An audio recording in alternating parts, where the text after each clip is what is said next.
বিশুদ্ধ পানীয় জল পরিষেবা থেকে বঞ্চিত বৃহত্তর বিবেকানন্দ রোডের জনগণ আন্দোলন গড়ে তোলার হুঁশিয়ারি।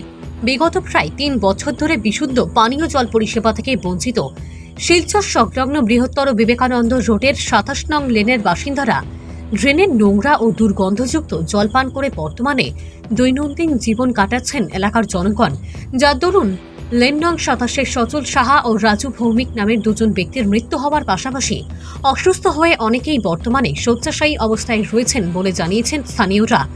বিষয়টি বারংবার প্রশাসন সহ বিভাগীয় কর্তৃপক্ষের নজরে আনলেও কোনো সাড়া পায়নি বলে অভিযোগ স্থানীয়দের।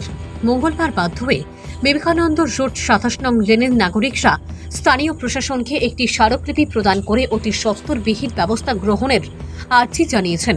সংবাদ মাধ্যমের সঙ্গে কথা বলতে গিয়ে এলাকার ভুক্তভোগী জনগণ জানান, বিশুদ্ধ পানীয় জল থেকে বঞ্চিত হওয়ায় তাদের নাভিশ্বাস চরমে উঠেছে। ড্রেনের নোংরা ও দুর্গন্ধযুক্ত জল পান করে কলেরা, টাইফয়েড, হেপাটাইটিস ইত্যাদি নানা রোগে আক্রান্ত হয়ে দিন কাটাচ্ছেন লেনের প্রত্যেকটি পরিবার। কিন্তু এরপরও সরকার তথা প্রশাসনের কোনো হেলদোল নেই, যার দরুন জনগণের পেট বর্তমানে দেয়ালে এসে ঠেকেছে। আগামী ৭ দিনের মধ্যে তাদের এই জ্বলন্ত সমস্যার সমাধান না হলে আগামীতে ২৭ নং লেনের বাসিন্দারা আন্দোলনের ময়দানে নামতে বাধ্য হবে বলেও প্রশাসনকে এদিন হুঁশিয়ারি দিয়েছেন তারা। Bureau report, Assam prime network. স্যারের যে আমরা এখন দিলাম তার ভাষ্য অনুযায়ী আমরা এটাই দেখলাম যে তার এই প্রবলেমটা সলভ করার কোনো ক্যাপাসিটি নাই। তাই আমরা এই শহরে, শিলচর শহরে, গুয়াহাটি শহরের সঙ্গে তুলনা করা এবং কইরা যে আমরা গুয়াহাটিতে কী সমস্যা, আমরার থেকে আরও বড় সমস্যা।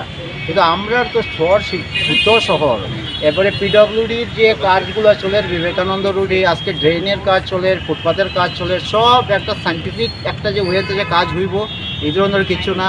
ছোট্ট বাচ্চা ছেলে একটা ডোজারে উঠিয়া যেত পাইপ আছে সব ফাটাইয়া মানে শেষ করিয়া দেয়, আর আমরা কালা জল খাওয়ার। কিন্তু তারা মিউনিসিপ্যালিটি তার লেবারগুলো তারা পাঠায়, লেবারগুলো খুঁজিয়া খালি খুঁজতেই থাকে। ৩ বছর থেকে খালি খুঁজে যে কোন জায়গা ফাটা আছে, কিন্তু আজ পর্যন্ত এই ফাটাও বার করতে পারলো না, আর আমরা একটু ভালো জলও দিতে পারলো না। বাস রোড, শিলচর 7 এবং পোস্ট অফিসের গলি বিবেকানন্দ রোড লেন নম্বর ২৭ থেকে এসেছি। লাস্ট ৩ বছর থেকে আমরা ড্রেনেজ জল পান করছি। তার জন্য আমাদের গলিতে দুজন ব্যক্তি মারা গেছেন, রূপক কান্তি সাহা এবং রাজু ভৌমিক বলে দুজন ব্যক্তি মারা গেছেন। আমরা প্রশাসনের কাছ থেকে অনেক কিছু চেয়েছি, বারবার এসেছি ডিডিসি, মিউনিসিপ্যালিটি, পিএইচির কাছ থেকে আমরা কোনো পদক্ষেপ পাচ্ছি না। আমাদের ফ্যামিলি মেম্বার সবাই অসুস্থ হয়ে পড়ছে, কলেরা, টাইফয়েড, হেপাটাইটিস হচ্ছে, কেউ কিছু দেখছে না। আমি রিকোয়েস্ট রাখছি আজকে যেন আমাদের বিবেকানন্দ রোড, মেইনলি পোস্ট অফিসের গলি যেটা লেন নাম্বার 27 বলে, সেটার মানুষজন অনেক দিন থেকে লাস্ট 3 বছর থেকে কষ্ট পাচ্ছে নানান ধরনের, কিন্তু সরকারের কাছ থেকে আমরা কোনো পদক্ষেপ পাইনি। আমরা প্রত্যেক দিন কন্টিনিউ আফটার 6 মান্থ রেগুলার ইন্টারভেলে ডিসি মহাশয়ের কাছে আসি, মিউনিসিপ্যালিটির কাছে যাই, এমনকি এসপি অফিসও যাই, পিএইচির কাছেও যাই, সবাই এই ইস্যুটাকে নেগলেক্ট করে দিচ্ছে। আমি রিকোয়েস্ট রাখছি সরকারকে যেন এইটা খুব তাড়াতাড়ি পদক্ষেপ নেন, আর যদি উইদিন 7 দিনের মধ্যে কোনো পদক্ষেপ নেন না, আমরা বাধ্য হব রাস্তায় নেমে আন্দোলন করার জন্য।